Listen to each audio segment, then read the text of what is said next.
लड़की कहती है जो मेरे भाग में होगा वो मुझे मिलेगा, तो संस्कार हुआ। रुक्मणी जी को लिया साथ में और रुक्मणी जी देखे तलवार ना करे भाई, जो आगे बैठे हैं वो तलवार ना की कथा सुनने के लिए आए, कथा सुनने के लिए बैठे। तलवार करने से वक्ता का मन भटकता है, घर में बैठ के तलवार करिए बाहर में, ये मन में संसार बसा ही रहता है, यहाँ आकर के भी खाली नहीं होता।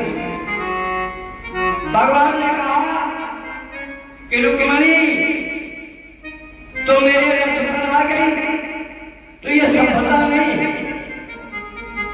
तो कहा प्रभु सभ्यता मैं आपको बता दूं कैसे करते, जिसमें आपको अवदस न लगे।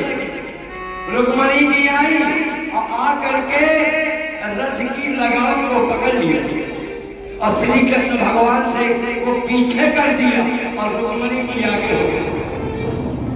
तो जब रुक्मणी जी आगे हो गई ये पीछे हो गए, वो आगे है और रुक्मणी जी और ये पीछे।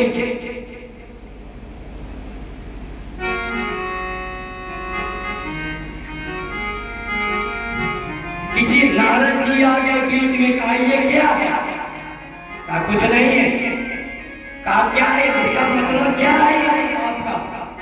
कहा इसका मतलब ये है कि रुक्मणी भगवान श्री कृष्ण को स्वयं भगा कर ले जा रहे हैं, ना कि कृष्ण भगवान रुक्मणी को लिए गए। भक्ति की जो डोर होती है ना, वो भगत के हाथ में होती है, परमात्मा को उसके पीछे चलना ही पड़ता है। लेकिन जिनके जीवन में भक्ति नहीं, केवल भक्ति का नाटक आडंबर है केवल, उनके जीवन में धन चाहने मिल जाए, क्योंकि धन अनायास मिल जाता है, तो भगवान का सानिध्य कभी प्राप्त नहीं होगा। कभी जीवन में सुख तो आएगा, लेकिन आनंद कभी नहीं आ सकता, क्योंकि हमें परमात्मा से स्नेह नहीं है। भगवान आगे चले, उद्धव जी मिले, बोले प्रभु ये क्या है? कहा कुछ नहीं, कि रस्सी चलाना हो तो फिर पत्नी को सीधे लगाम सौंप देना चाहिए, चाबी सौंप दो, रस्सी चल जाएगी। भगवान द्वारकापुरी में लेकर जा रहे थे, बीच में रुक्मी आ गया और आकर के लड़ाई करने लगा भगवान से। भगवान ने कहा तू तो मुझसे नफरत करता है, श्रद्धा थी तुम्हारी बहन की, उसने पा लिया, अब तुम नहीं मानोगे। कई बार भगवान ने छोड़ा रुक्मी को, पर रुक्मी नहीं मान रहा था।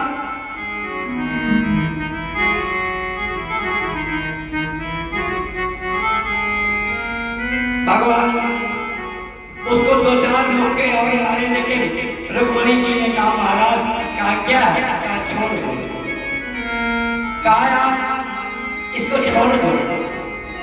कहा कैसे छोड़ दो, बदतमीजी करता है। भगवान ने उसके बाद आधे मुंडन करा दिया और आधा करके छोड़ दिया।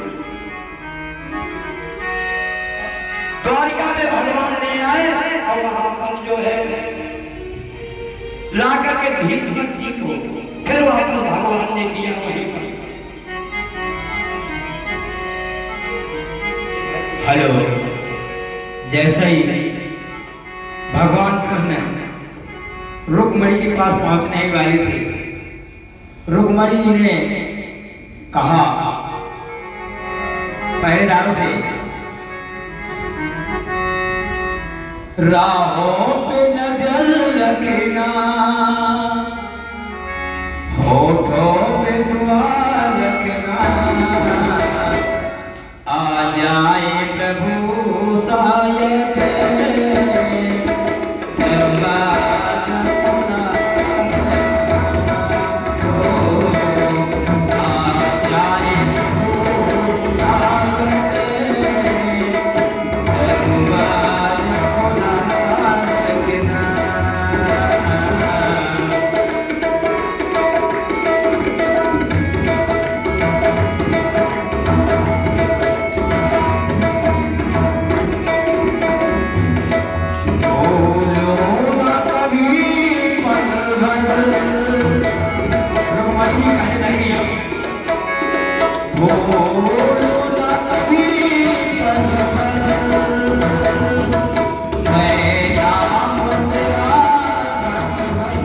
है।